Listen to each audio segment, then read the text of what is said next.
So I stopped breastfeeding, guys.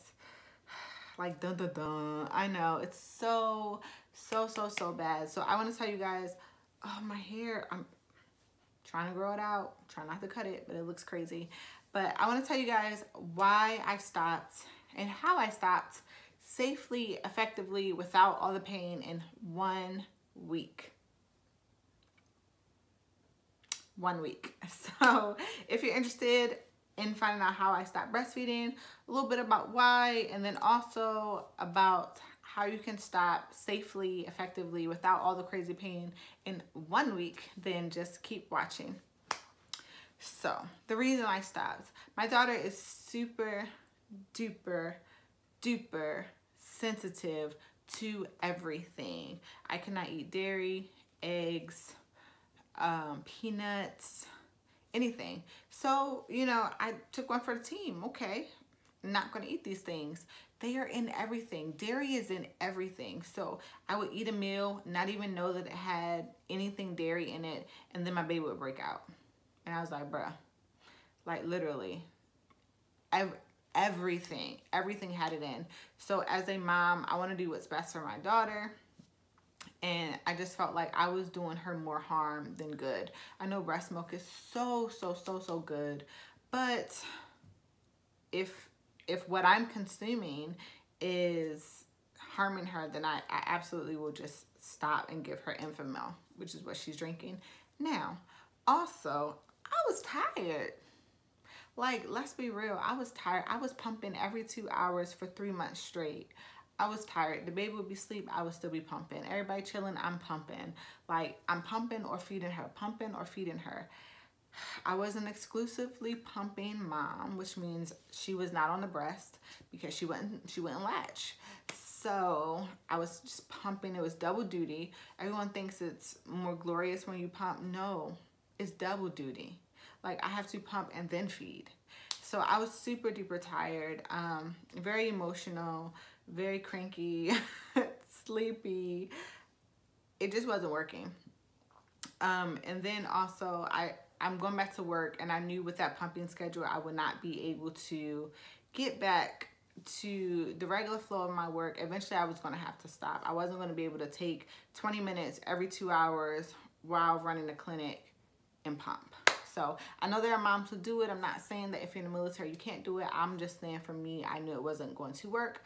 So before I went back to work, I decided to go ahead and stop and go through the process while I wasn't at work. So now that I'm not pumping or not breastfeeding, I have to be more mindful of my weights and what I eat because I don't get those extra calories. So that is definitely the downfall. I'm sorry, hair drive me crazy. But, you know, 'tis life. So how did I start within a week? So I called my husband. He was at work. He works third shift. And I was like, hey, so I'm done. Pick up some infant milk. And he's like, okay. You know, he knew it was coming because I was so tired and so cranky and just so over it, like completely over it. So he stopped and got some infant milk. So what I did, I woke up. When I woke up, I pumped. I did a regular get as much out, get my breast as empty as I could. So this is day one. My breast as empty as I could. And then that's it. So the first day I pumped 3 times.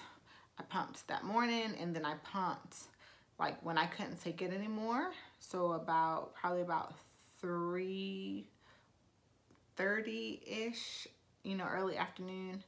I pumped, so normally I pump for 20 minutes every 2 hours. So that was like a long time had lapsed from about 8 o'clock that morning to about 3:30. So I pumped, but I cut it down to 6 minutes. I don't know why 6 minutes was my number, but 6 minutes was my number. So I pumped for 6 minutes, literally just to get enough out so that I wasn't engorged, but you know, I wasn't pumping to produce more milk.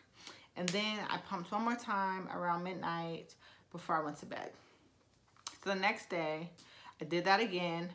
My first pump when I got up, I did the 6 minutes. So every time I would pump, I would only pump for 6 minutes. So I'm telling my body, hey, we're not making no more milk. We're just getting it out, okay? And my my body is like, cool.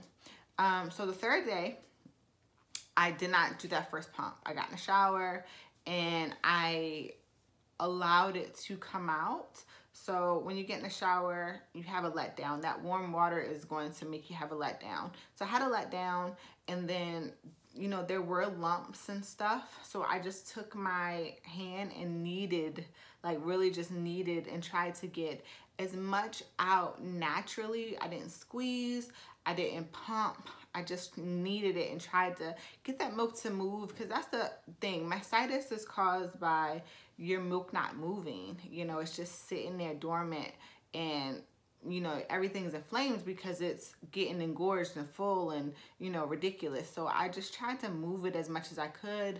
And then I put on a little pad and went about my day. And that third day, I only pumped twice. So I knocked it down, went ahead and knocked it down twice, because I had like kind of softened all the lumps and bumps that were happening. So I went ahead and just knocked it down twice. My second pump was maybe 6 in the afternoon. So it wasn't right before bed, but it wasn't right early in the morning. It was dead kind of in the middle of the day. Got some out, 6 minutes. And then went about my day. Day 4, did the exact same thing.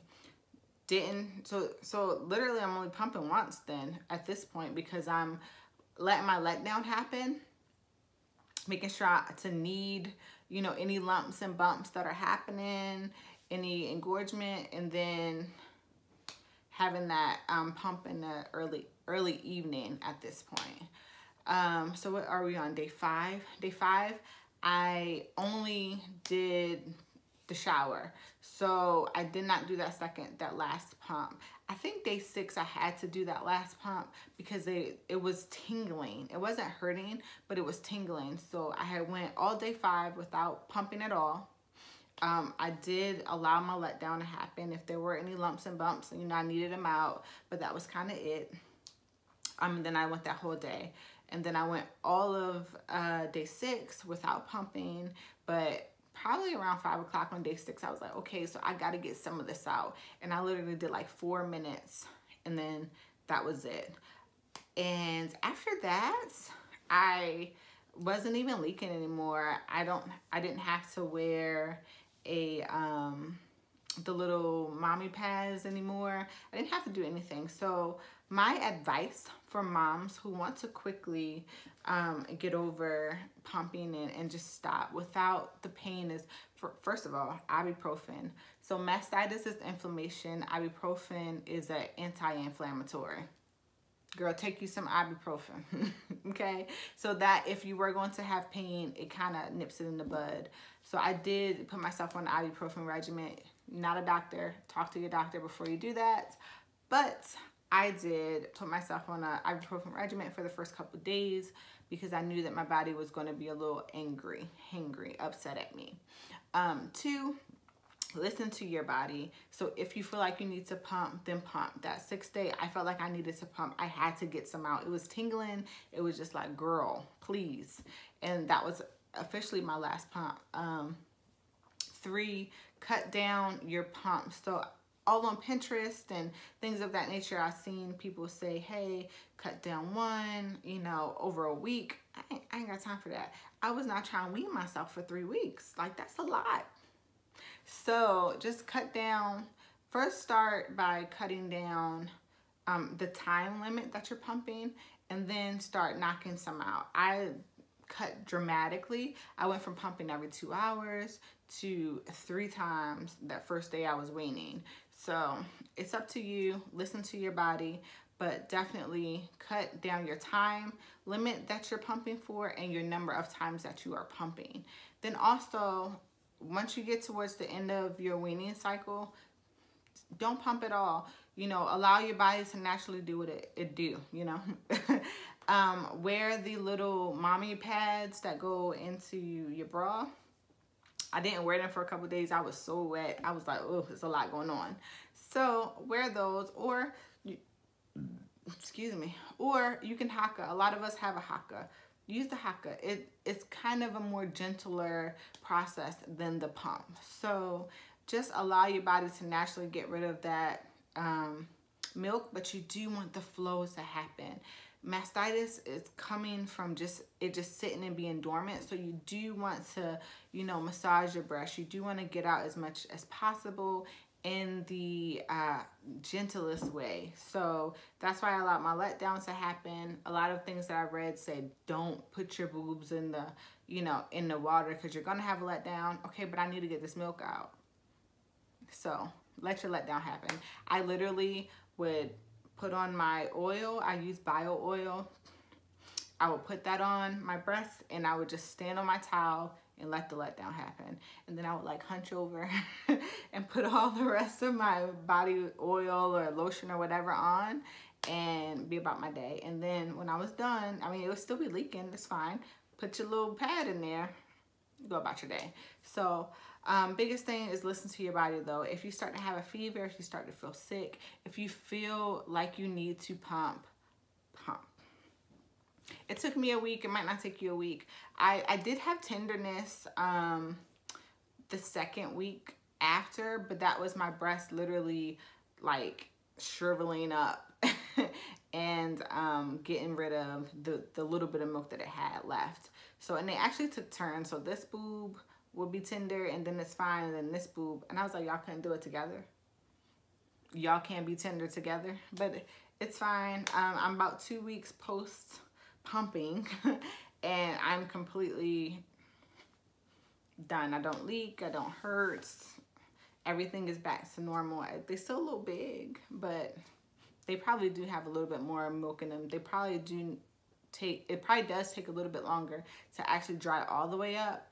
But first of all, believe moms that pumping is great, breastfeeding is amazing, but not all of us can do it. Not all of us can do it for the whole first year, 2 years, 5 years, whatever your goal is. Sometimes you gotta let it go. So if you make that decision that that's what's best for you and that's gonna work for your baby, then don't feel bad about it. Hey, go and safely stop pumping. So don't let anyone bully you or make you feel like you're a bad mom for deciding to bottle feed your baby. It's fine. Secondly, you want to do it as safe as possible. Talk to your doctor, you know, talk about ways that you can do it safely. Talk about ibuprofen. Make sure it's not going to cause any side effects for you. I know a lot of people easily take it, but some people do have reactions too. But there are different things that you can take if you can't take ibuprofen. There are different anti-inflammatories out there. Talk to your doctor. Secondly, you know, cuddle with your baby in a different way. You know, it's fine. Breastfeeding and stopping breastfeeding is not the end of the day. So again, guys, thanks for watching. I hope this was helpful. Please definitely like and subscribe this channel. So thanks guys for watching. Bye.